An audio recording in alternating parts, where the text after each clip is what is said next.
최근 항생제가 검출된 달걀은 제주도가 양계 농가에 공급한 면역 증강제가 원인인 것으로 추정돼 파장이 커지고 있습니다.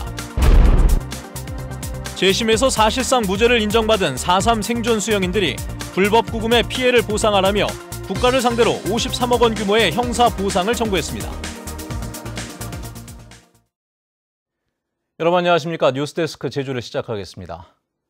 도내 모 농가에서 생산된 달걀에서 항생제 성분이 검출된 것과 관련해 원인 조사가 이뤄지고 있는데요. 제주도가 AI를 예방하겠다며 농가에 공급한 면역 증강제가 원인으로 추정되고 있어 파장이 커지고 있습니다. 홍수연 기자의 보도입니다. 제주도 동물방역창고. 산란계 농장에서 수거한 사료 첨가제들을 창고 안으로 옮기는 작업이 한창입니다. 항생제가 검출된 달걀을 원인 조사한 결과 해당 사료 첨가제에서 사용이 금지된 항생제 엘로프록사신이 검출됐기 때문입니다.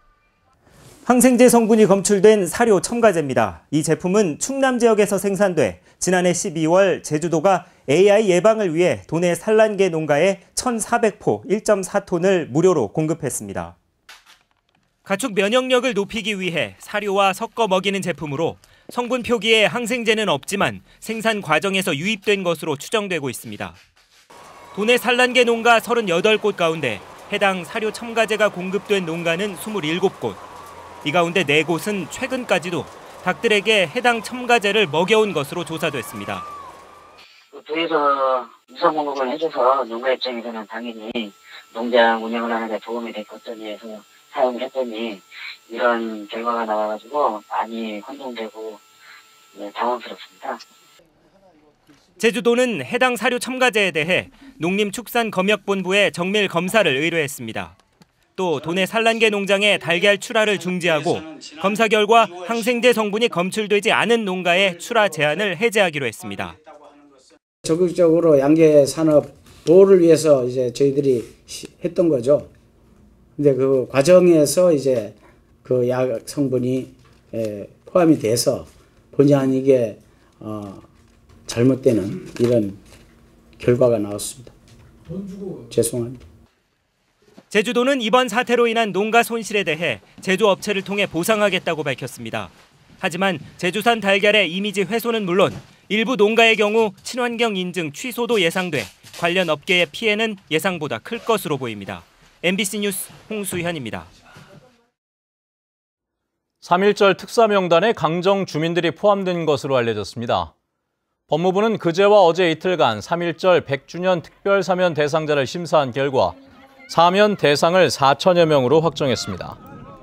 사면 대상에는 제주 해군기지 반대 집회 참가자와 쌍용차 파업 참가자 가운데 집행유예와 벌금형 대상자들이 중점 검토된 것으로 알려졌습니다. 특별 사면은 이르면 오는 26일 국무회의에서 의결되면 발표됩니다. 4.3 당시 억울한 옥살이를 한 수영인들이 70년 만에 국가를 상대로 형사소송을 청구했습니다. 이번 소송에는 최근 재심 재판에서 공소기각 판결을 받은 4.3 생존 수영인 18명이 참여했습니다. 김항섭 기자입니다. 4.3 생존 수영인들이 법원 앞에 섰습니다. 수영인 18명이 70년 만에 억울한 옥살이에 대한 국가의 책임을 묻기 위해 형사보상을 청구했습니다. 지난달 초 세상을 뜬 고 현창용 할아버지는 유족이 대리 참여하고 있습니다. 내가 이 보상을 받음으로 인해서 과거의 모든 죄가 없어지고 새 출발하는 계기가 되기를 바라는 마음. 이들 모두 지난달 재심 선고 공판을 통해 군사재판의 불법성을 인정받아 공소기각 판결을 받으면서 형사보상 청구를 할 수 있게 됐습니다. 이들이 법원에 청구한 보상 금액은 53억 5천만 원. 최소 1년에서 최대 20년까지 감옥에서 생활한 것을 하루당 33만 원을 적용해 산출한 금액입니다. 보상 청구 소송에서 구금 일수가 가장 중요하지만 관련 기록이 없는 경우가 대부분이라 재판 과정은 만만치 않을 것으로 보입니다. 엄밀히 말하면 18분 중에 3분을 제외한 나머지는 구금 1, 출소 1 이런 기록들이 없습니다. 그렇기 때문에 법원이 생존 수영인 분들의 이런 증언에 대한 신빙성을 좀 저희는 인정해 주어서 이 형사보상 청구가 원만하게 이루어지길 바라고 있고요. 4.3 도민연대는 형사소송이 끝나는 대로 국가를 상대로 손해배상 청구를 진행하는 한편 나머지 생존 수용인들에 대한 불법 군사재판 재심 청구도 이어갈 방침입니다. 네, 정신적, 육체적, 그리고 연자제, 그리고 아이들, 심지어 감옥소에서 아이가 죽어버리는 이러한 고통까지를 포함하는 국가배상 소송은 억울한 옥살이를 했던 4.3 생존 수용인들이 국가를 상대로 본격적인 손해배상 소송에 나서면서 어떤 결과가 나올지 주목됩니다. MBC 뉴스 김항섭입니다. 손학규 바른미래당 대표가 공소 기각 판결을 받은 제주 4.3 수용인들에게 위로 편지와 함께 선물을 보냈습니다.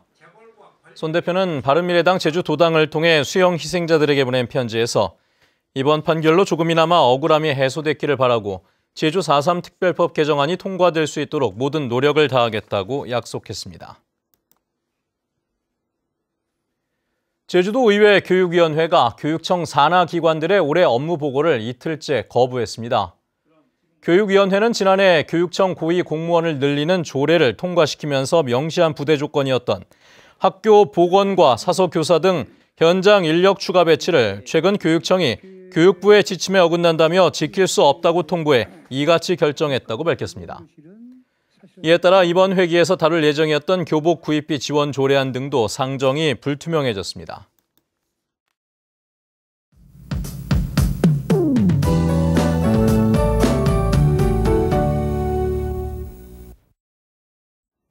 내일은 미세먼지 걱정 내려놓으셔도 되겠습니다. 전국이 미세먼지로 뒤덮인 가운데 제주만큼은 무난한 공기질이 예상되는데요. 미세먼지 농도 보통 단계를 보이겠습니다. 하늘에는 구름만 가득하겠고요. 북동부와 산지에는 강풍이 불면서 시설물 관리에 주의가 필요하겠습니다. 모레는 대체로 맑다가 밤부터 구름이 많아지겠습니다. 아침 기온은 7도, 낮 기온은 13도로 평년 수준을 3도가량 웃돌면서 포근하겠습니다. 다음은 자세한 지역별 날씨입니다. 내일 아침 기온은 4에서 6도로 평년과 비슷하거나 조금 높겠고요. 내일 낮 기온은 10에서 14도로 오늘보다 2도 정도 오르면서 온화하겠습니다. 남쪽 먼바다는 오전까지 바람이 강하게 불고 물결이 높게 일겠습니다. 또 만조때 해수면의 높이가 높은 기간인 만큼 낚시나 갯벌 체험하시는 분들은 조심하시기 바랍니다. 주간 날씨입니다. 당분간 하늘에는 구름만 많겠고요. 날은 더욱더 포근해져 3월 초중순의 봄 날씨를 보이겠습니다. 날씨였습니다. 행정체제 개편 논의를 중단해야 한다는 제안이 도의회에서 나왔습니다.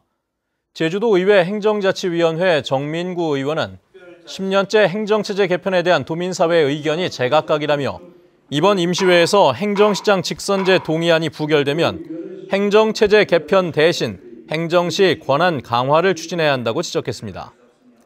또 현기로 의원은 행정시장 직선제는 주민투표 사항이 아닌데도 제주도가 이를 추진하고 있다고 지적했습니다.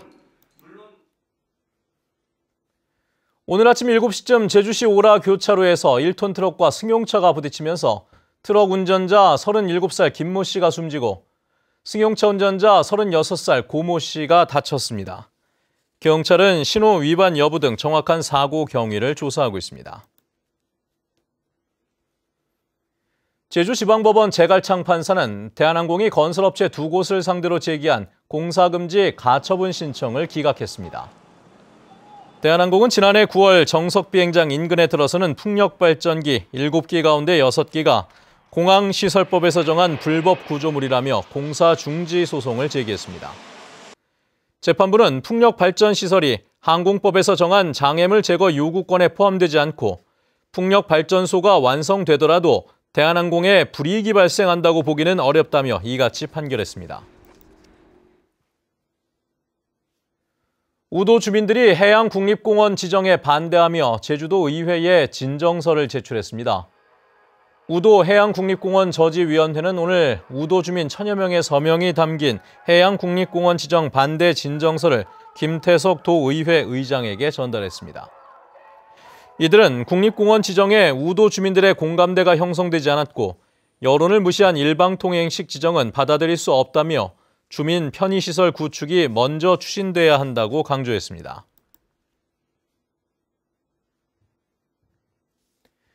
뉴스데스크 제주를 마칩니다. 행복한 주말 보내시기 바랍니다. 고맙습니다.